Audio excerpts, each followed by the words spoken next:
The transport shuttle shuddered as it broke through the thin atmosphere of Ceylon 3, a frozen colony world on the edge of mapped space. Commander Daniel Vey had seen his share of harsh deployments, but nothing prepared him for the biting winds and endless white wastelands that greeted him when the hatch opened.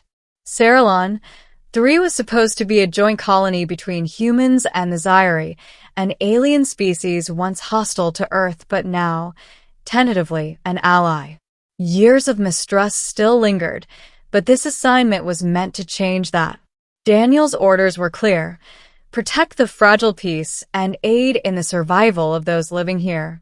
He hadn't expected that his mission would boil down to one cold, shivering figure in the snow. Beginning. It was late into his second week when Daniel was sent on a reconnaissance sweep beyond the colony dome. Rumors had spread of rogue Scifi outcasts who refused cooperation and ambushed supply lines. Visibility was poor. White flurries lashed across his visor, his boots crunching deep into the frost. Then movement, a shadow against the snowdrifts. Daniel raised his pulse rifle. Identify yourself. The figure stumbled forward and collapsed into the snowbank. His instincts overrode caution. He rushed to her side. It was a woman. Not human, Scifi. Her skin was pale silver, patterned with faint bioluminescent streaks that flickered weakly, as though her body struggled to keep them alive. She trembled violently, her breathing shallow. When he lifted her head, her eyes opened, violet, sharp yet filled with fear. Her lips parted, and her voice came out in broken English, accented but clear enough. Please pretend. I'm your wife. Daniel froze, caught off guard. Of all the things she could have said, pleas for warmth, for food, for rescue, this was not what he expected. Her grip tightened weakly around his wrist. They're hunting me. If they see me as your bonded mate, they will not harm me. The wind howled. Somewhere in the distance, shapes moved in the storm. Daniel didn't have time to argue. All right, he said quickly, hoisting her into his arms. Then you're my wife. Now, let's get you out of here. Middle. Back at the colony's medical ward, Daniel stayed with her. She wouldn't let go of his hand, even after they placed her on the bio bed. The medics raised eyebrows at the human soldier sitting beside a trembling Scifi woman who refused treatment unless he remained close. Her name was Ceres. She explained in fragments, haltingly, between bouts of fever and shivers. Ceres had been part of a Scifi enclave that rejected peace with humans. They saw her as a traitor for advocating cooperation. When she tried to leave, they turned on her, hunting her down across the wasteland. They'll kill me, she whispered, unless I'm claimed. In my people's tradition, a mate bond is sacred. Even those who despise humans will not break it. Daniel wasn't sure how much of this was desperation talking, but the fear in her eyes was real. He remembered her words in the snow. Pretend I'm your wife. It wasn't just a plea. It was her last defense against death. For the next few days, rumors spread quickly through the colony. The human commander and the alien woman, living together, eating together, walking side by side. Some colonists frowned. Others smirked knowingly. The Scifi whispered in their lilting tongue when Ceres passed by, sometimes in disdain, sometimes in awe. At first, Daniel tried to keep it strictly professional. He offered her his quarters so she'd feel safe, while he slept in the barracks.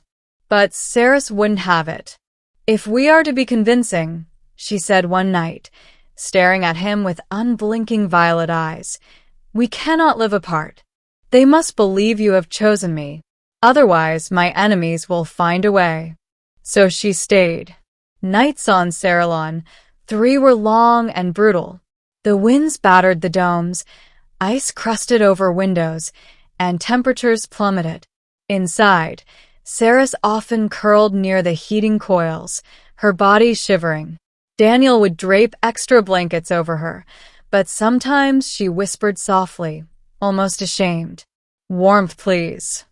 And so he'd sit beside her, sometimes letting her rest her head on his shoulder. He told himself it was just part of the act. Yet, the more time he spent with her, the harder it became to draw the line. Saris wasn't like the Zyri warriors he'd fought years ago in the war. She was curious about humans, asking about Earth's oceans, music, families. When Daniel hummed an old Earth lullaby one night while checking equipment, she stilled, listening intently. Her bioluminescent patterns pulsed faintly in rhythm with the tune. "That sound," she whispered, eyes glistening. "It feels like home I never knew." The act of pretending became less clear with each passing day. Rising tension. Peace in the colony was fragile. The Zyri outcasts continued their attacks, and suspicion grew among humans that Saris was a spy. Some accused Daniel of being compromised. One evening, a group of armed colonists confronted him outside the mess hall. "You're protecting her," one spat, "while our supply lines are bleeding out." "She's one of them." Daniel's jaw tightened. "She's not the enemy. She chose peace." "She chose you," another sneered. "You expect us to believe this farce of a marriage?" Daniel almost snapped back, but Saris herself stepped forward. For the first time, she raised her voice in the colony's common square. "I begged him," she said, her tone trembling but strong, "because I would rather die than return to those who kill and hate. He is my shield, my mate. And if you doubt his honor, then you doubt your own commander." The colonists fell silent. Daniel glanced at her, surprised. She hadn't just pretended. She had claimed him fully, in front of everyone.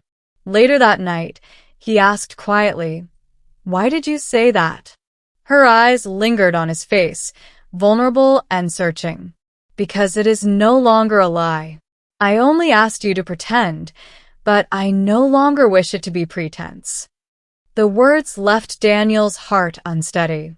For years he had lived as a soldier, walls built high around his emotions. But Saris was breaking through them, piece by piece. Climax. The storm of war finally broke when the Zyri outcasts launched a direct assault on the colony. Blaster fire lit the night as human and loyalist Zyri defenders fought side by side. Daniel led a squad through the outer dome when he heard Saris cry out. She had been cornered by two outcasts, their weapons aimed at her. One snarled in the Zyri tongue, "You disgrace us, bonding with a human. You will die a traitor." Daniel didn't hesitate. He leapt into the fray, taking one down with a burst of plasma fire. The second raised his blade, but Saris stepped forward, eyes blazing, and drove a stolen knife into his chest. Breathing hard, she turned to Daniel. Snow swirled around them, crimson staining the ice. "They will never accept me," she whispered. "But do you?" In the chaos of battle, with alarms blaring and fire burning in the distance, Daniel met her gaze and answered without hesitation. "Yes. Not as pretense. Not as duty. I accept you as mine." Ending. The colony survived the attack, though scarred.